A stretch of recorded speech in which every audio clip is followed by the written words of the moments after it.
Let's look forward into Tesla's next-gen platform and more specifically, the Robotaxi variant. My name is Scott. Welcome to the channel. Let's talk Tesla. First things first, let's look at the structure of the Robotaxi model.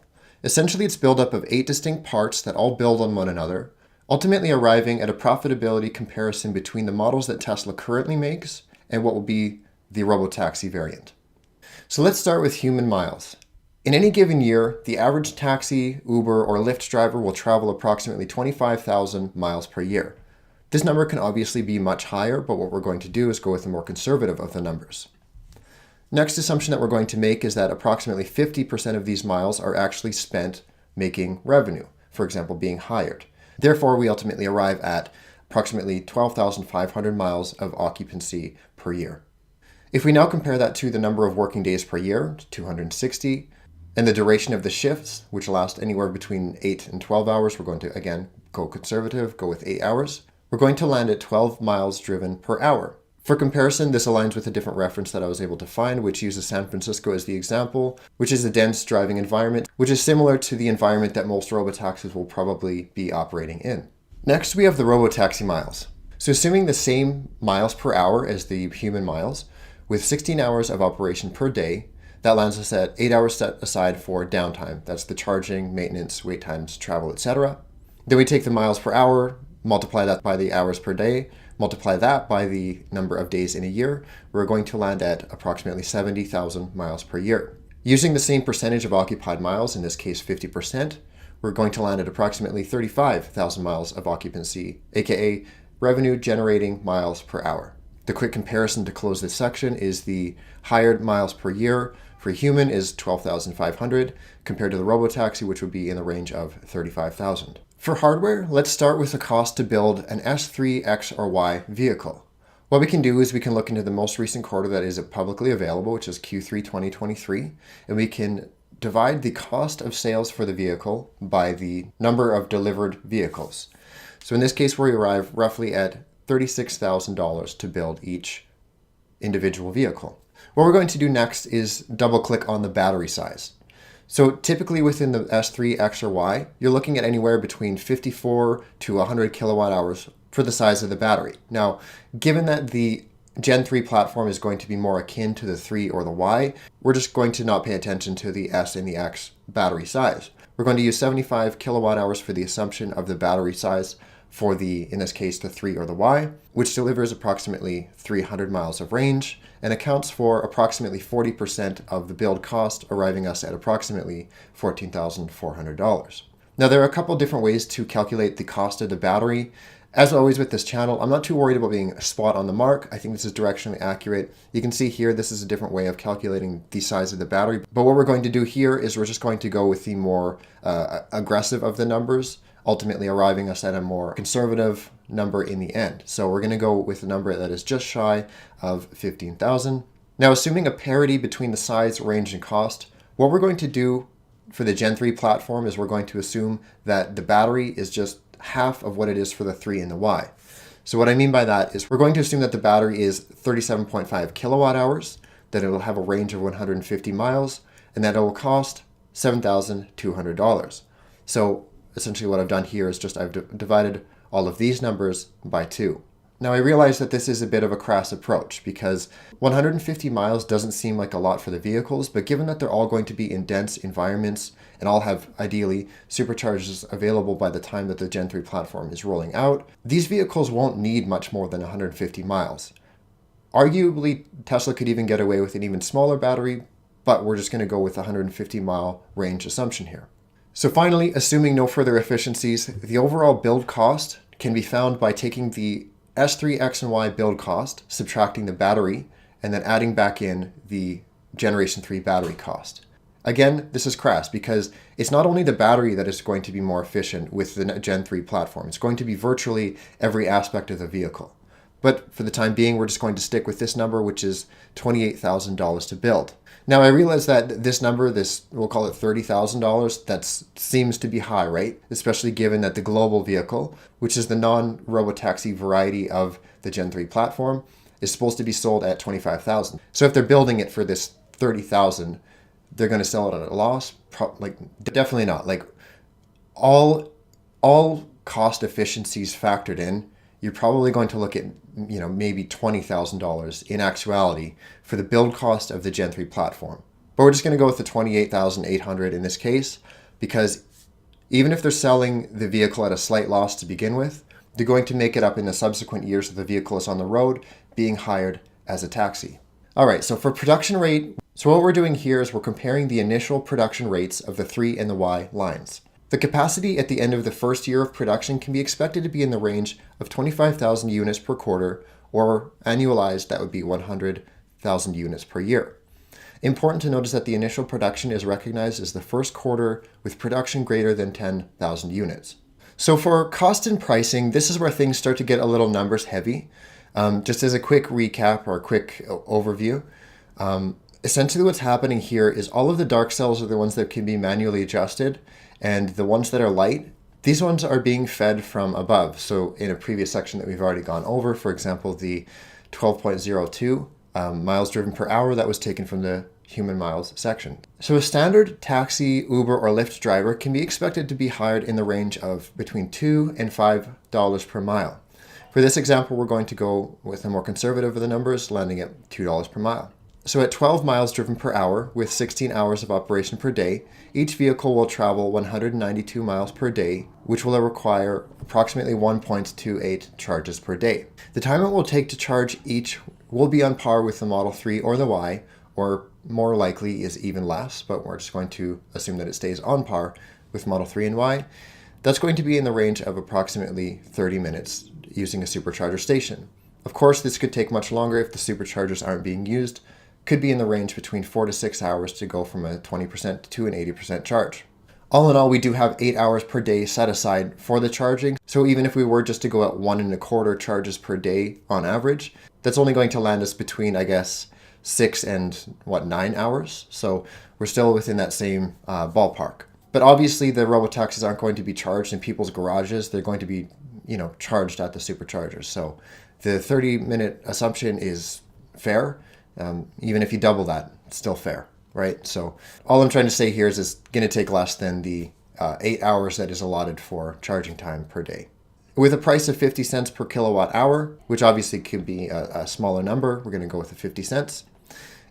A 37.5 kilowatt hour battery will cost $18.75 to charge. Comparing this to the fuel cost for an ICE vehicle, which would be approximately 15 cents per mile, the charging cost for an EV would be approximately 13 cents per mile. This is found by dividing the cost to charge by the battery range. Next up are the expenses. So for maintenance, we can assume approximately 7 cents per mile. This could obviously be higher, could be lower.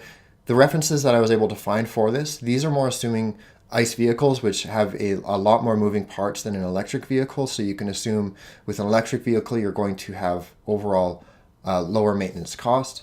So I think it's fair to kind of go in the mid-range or even undercut one of the assumptions here and land ultimately at 7 cents per mile or $2,457 per year. Now, I did find another reference again, which quoted between 14,000 to 15,000, but I think that was more for like the standard, like you or me. Like I'm not on the road constantly and, going back and forth, to grocery or to work or what have you. So obviously the vehicle that's on the road constantly is going to be a lot more expensive to maintain. Next up is the registration and insurance. Keep in mind, these look like they might be way too high, but that's because the insurance that you or I might have is a lot less than that of a taxi driver for obvious reasons, like for the liability of the client, for the time spent on the road, etc. So the registration can be expected to still be approximately $200 per year, and the insurance can be expected to be in the range anywhere between $5,000 and $10,000 per year. We're going to go in the mid-range of that, $7,500. Now, if you put all the expenses together, that lands us just north of $10,000 in expenses per year per vehicle on the road. Over 1 year, this comes to 14 cents per mile, which is found by taking the total expenses and dividing that by the number of miles per year. In total, the net cost to operate a rideshare vehicle is 27 cents per mile, which is found by taking the energy cost and including the expenses cost. So for competition, we're going to look at Waymo from Google and Cruise from GM. To hire a Waymo vehicle, it's approximately $2.21 per mile, whereas to hire a Cruise, it's in the range of $3 per mile. We're going to go with a happy medium here. and assume $2.50 per mile. With an operating cost of 27 cents per mile, Tesla has room to undercut the industry average of $2.50 per mile to $1 per mile. At $1 per mile to hire, with 27 cents per mile to operate, each robotaxi will then generate $35,000 in revenue with a gross profit of approximately $25.6 thousand per year, or a gross margin of 73%. So for the size of the fleet, what we're going to do to make the math cleaner is we're going to use the ramp rate at the end of the first year of production. Now, obviously, there's going to be the vehicles that are made during that initial ramp, and also the ramp rate is going to continue after the first year. But essentially what we're trying to do here is take a clean snapshot of the production rate during that second year at the production rate of 100,000 units per year. Hopefully that made sense, but we're going to go forward with it. So for the year one of the Robotaxi operation, we have 100,000 Robotaxis. The total hired miles, which is found by multiplying the Robotaxi count by the miles per Robotaxi per year, is, we'll call that 3.5 billion miles per year. The revenue, therefore, is going to be that $1. So 1 times 3.5 billion is going to be 3.5 billion. The cost to operate is going to be just shy of 1 billion, ultimately landing us at a gross income of $2.5 billion in that year. Again, the gross margin, 73%, but of course you have to build the fleet, right? So if you take the Robotaxi count, the 100,000, multiplying that by the build cost, you're going to arrive just shy of 3 billion. So what we can do to find the net change is we can take the gross income and we can subtract the cost to build the fleet, ultimately landing us at a negative number in the first year, a net margin of negative 8%. Now, those Robotaxis, the ones that were built in this first year that we're looking at, those are going to continue to operate over a number of years. Now, for this example, we're only doing 5 years. I think it's safe to assume that they'll be on the roads for, maybe 8 to 10, but we're just going to go with the 5 years here. You take those same Robotaxis, you're going to have the same number of miles driven in the year, same revenue, same cost to operate, same gross income, same gross margin, but you don't have to build those vehicles. They're already made. So the net change at the end of the second year now, that's going to be just north of $2 billion. Same thing for year 3. You're going to travel the same, generate the same. You don't need to build the vehicles again. So the income that is made is going to go straight to the net change, just shy of 5 billion. Next year after that, 7 billion. Next year after that, just shy of 10 billion.